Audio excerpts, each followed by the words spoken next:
Hello, I'm Mario Toneguzzi, co-editor-in-chief of Retail Insider, taking care of retail business today with Doug Stevens, who is founder of Retail Profit. Thanks for joining us today, Doug. It's my pleasure, Mario. Thanks for having me. Well, I wanted to touch on a couple of things on retail and trends in the business. The first one is a piece you penned recently, actually, for Retail Insider, talking about technology versus art in retail. Um, Do you think we've lost, with all this technology that's upon us, do you think we've lost the art of retail? And if we have, why is that important? Yeah, so I do. I think it's fair to say that I think in general we really have lost sight of the fact that while technology can certainly be an enabler of experiences, it can certainly facilitate operational efficiency. It can certainly make the process of retailing easier. I do think at its root, what we're really talking about is a sensory, emotional in some cases, but certainly tactile and physical experience. And if we lose sight of the fact that there's a stagecraft to this, I think we're really losing an engagement with the consumer. And I'll explain sort of what the article kind of gets at. And that is that when we look at, I mean, if we back off for a second and we say, what is a retailer's objective? At the end of the day, what is it that we're out to do? Mhm. Well, certainly we want to sell things. There's no question. And so from that standpoint, we have to have the right product in the right place at the right time, all the stuff that we've talked about for decades. Yeah. But but at what we also should be thinking of for the customer that may come in and maybe not purchase anything that day in the store, what do we want them to leave with? And ideally, I think what we want them to leave with is a memory, and a favorable one, and one that can be recalled, right? So that the next time they think about, oh, I need to buy some electronics or sporting goods, Mhm. that retailer immediately comes to mind. So that leads me to sort of say, okay, well, what are the things in our lives that that are really embedded memories? So we can remember the lyrics to songs that were meaningful to us. Yeah. When we get together, I mean, how many times have people gotten together at parties and talked about, lines from Monty Python and the Holy Grail, or lines from a Seinfeld episode? Yeah. How many times have we been in an art gallery, perhaps somewhere in the world, and for whatever reason, we see a Van Gogh and we're looking into the eyes of the subject, and somehow we make a personal connection. So I really started to kind of pull on this thread of art. And as it turns out, art actually stimulates our brain in a way that nothing else does. When we've looked at clinical studies on the brain as it's being exposed to art, whether that's music, dance, theater, film, etc., we see the brain just light up. And it's every aspect. It's our motor skills, tapping our toes at a concert. It's our visual acuity, focused on the singers or the entertainers. It's the familiarity of the song that resonates with us. And that's something that's stored in our hippocampus. And so I thought, ultimately what retailers ought to be targeting is this sort of full activation of the brain on the part of the consumer. Mm. And the truth is, when we walk into most retail stores today, Mario, and I'm Yeah. I'm sure as someone who spends an awful lot of time in an awful lot of stores, you'll back me up on this.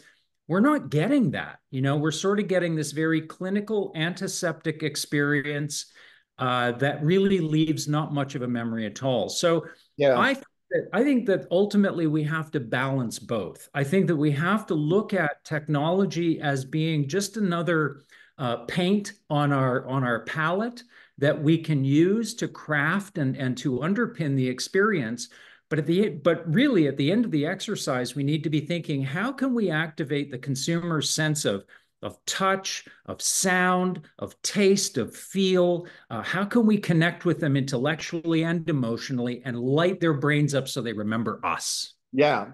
And and the memory of us, I just go through my younger years, I guess, and I things I recall, right, are certain jingles, commercials, right? I recall mottos like the "Just Do It" or "Things go better with Coke," all that stuff. That's like right in there, right?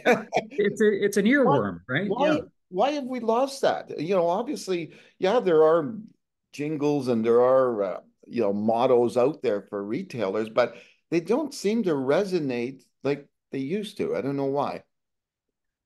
I think that the nature of retail as an industry has changed significantly. I think that the changes in nature of the public market have changed. I think that investor expectations of retailers have Hmm. forced many retailers to become far more transactional. If you look at just sort of look at the story arc of a retailer like let's pick Lululemon, for example. Hmm. Uh, when Lululemon first came to market, it was very much sort of the cultural and emotional manifestation of Chip Smith's brain, right?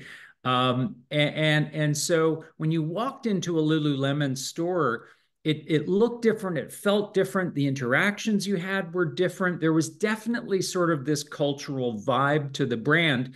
And it was that really brought Lululemon to the foreground. It was Yeah. that made us stand up and look at this retailer and say, wow, that's really cool. And then all of a sudden, the company grows, it scales, it becomes public. And you see Lululemon then going through a period of time where growth became the objective. It wasn't culture, it wasn't experience, it wasn't forming a sort of this community of like-minded consumers. It was about sales. It was about how can we move more merchandise. And it was at that point that the brand really started to lose that connection. They started to falter. They started to make tactical errors because I think they really lost sight of that North Star. And so they have now come back to that. They have returned, I think, to following that sense of purpose and animating that purpose across every interaction with consumers. But I think that is largely to blame. It's sort of we've lost this sense of theater. We've lost this sense of craft. And when we have a store now that is theatrical or experiential, we call it a concept store. Yeah. Like Yeah. it's an aberration to what is normal. But in my mind, every store needs to be an experiential concept store, every single location.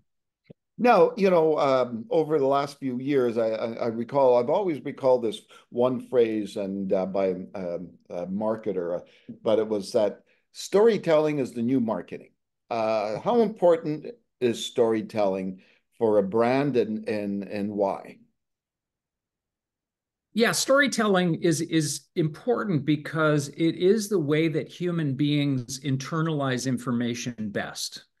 We've all gone to conferences and sat through presentations that are, sort of a disconnected series of facts and information, and it's just this sort of download of information. And while the facts may be correct and while the research may be robust and trustworthy, the way it's being presented to us is in such a fashion that it's very difficult to retain. And so we may walk out and say, wow, that guy's a really smart presenter, but Yeah. to be honest, I can't remember a single thing he said. On the other hand, when somebody stands up and they tell you a story that draws you in, that connects with you both, on an intellectual level. Yeah, I'm following this. It makes sense. I get it. But it also appeals to your emotional side. Like, yeah, this resonates with me. It means something to me. I find this either, I find this compelling. I find this sad, or I find it makes me happy. Yeah. We really remember that content. And so, again, if we're coming back to this idea that a retailer's chief priority should not necessarily just be the sale. It should be the memory. Mm. It should be implanting that, like you said, remembering that jingle or remembering that tagline. Well, you want as a retailer that consumer to remember that experience and to associate it with some form of pleasure or value. And if you can do that through storytelling, that's a huge step forward. Mm. Let's talk a little bit about the changing nature of the competitive advantage in retail. Now, I know that you've penned some thoughts on this as well, calling it an end of an era. Why is it the end of an era? So I'll take you through my thinking on this. And you're right. I've been spending an awful lot of time now sort of thinking about, when in retail, we talk a lot about how we compete, and the things we use to compete. But what we don't talk a lot about is the fundamental bedrock nature of competition itself. And so I'll take you through my thinking. So I came across an article recently. It was an article about Amazon, and it said that Amazon was testing out, it was experimenting with a device called an electrolyzer in its Aurora, Colorado warehouse facility. An electrolyzer is a device that turns water into hydrogen. And Amazon is partnering with a company called Plug Power to create hydrogen in this facility. And that hydrogen is then used to power the tow motors and forklifts, et cetera, all the machinery within the facility. Mm. And it's a bit of a bet on the future. Amazon is doing so because it wants to try and further its goal of zero emissions by 2040. But it's also a bet on the cost of hydrogen, that hydrogen over time, while fossil fuels continue to rise in cost, the belief is that hydrogen is actually going to scale. It's going to come down in cost. And so Amazon will eventually, at some point, in theory, arrive at this point where it has this distinct, significant competitive advantage over other competitors, say like Temu or Alibaba. And that really got me thinking. I thought, so here you have in one move, you have a very asymmetrical competitive move on the chessboard. This is not something that, this isn't just about lowering prices or adding more products. This is out of left field. It's a move that could be long-term in its advantage because there's a significant learning curve and kind of a cultural belief system associated with this. And finally, it actually produces a positive outcome for society. So I started thinking again, I thought, well, wait a minute, what other aspects of society could benefit if retailers started looking at them differently? And I know we're limited on time, but it leads me back to 1945. In 1945, in this country, as GIs were returning from Europe, democracy, the winds of democracy were blowing freely across North America and Europe. Yeah. Bipartisan government spent tremendous amounts of money building education programs for returning GIs. They gave small business loans to GIs to form their own business. They leaned into domestic industry. They funded the growth of domestic industry and domestic factories and production. And education spending was through the roof. They were sending returning war veterans to university. The University of British Columbia, for example, had to move in temporary housing. They had so many people attending school. And so from 1945 to 1970, you had this robust and significant growth of the middle class. People felt that their fortunes were rising. More people were going to university. We had the most educated generations in history. Unions were gaining power and union wages were going up. Life was good. By the 1960s in this country, you couldn't contain retail. Shoppers Drug Mart and, umpteen different retailers during that period popped up. Retail literally could not keep up with demand. Yeah.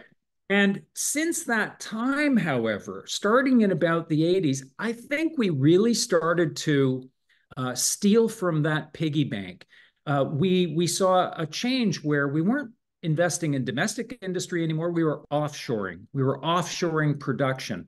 We weren't investing in the middle class. We were investing in the capital class or stockholders. It was executives and shareholders that were getting most of the benefits of retail. Certainly wasn't the worker on the floor.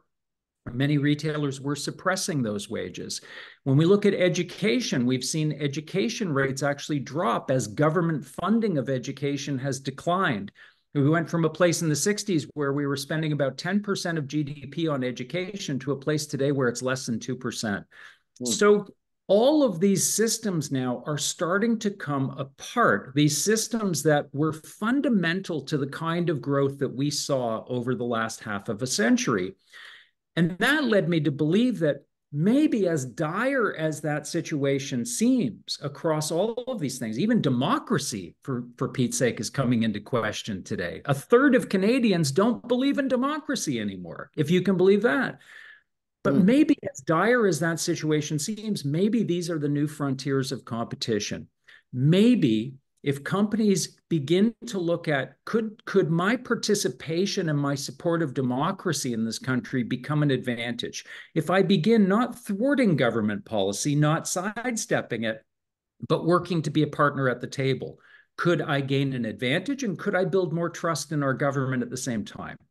If I reevaluate my notion of capitalism, if as Walmart is doing, Walmart is now giving bonuses and increased wages to its employees to the tune that a manager of a U.S. Walmart now could make $400,000 a year. So they're starting to recognize that, hey, listen, if we continue to suppress wages, all we're hurting is our own customer base, the middle class. So we need to rejuvenate the middle class.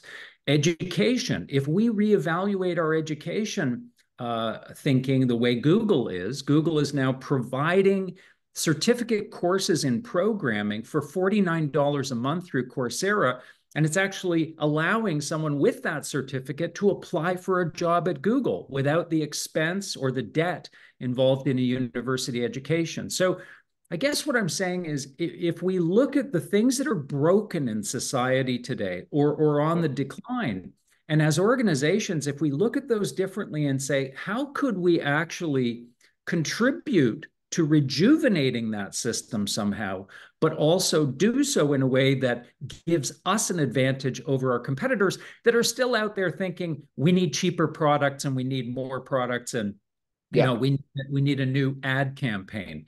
I think we're on the precipice of that new, really exciting era of competition, and one that could actually wind up making the world a better place. Excellent. Well, thanks so much, Doug, for joining us today. It's been my pleasure, Mario. Thank you.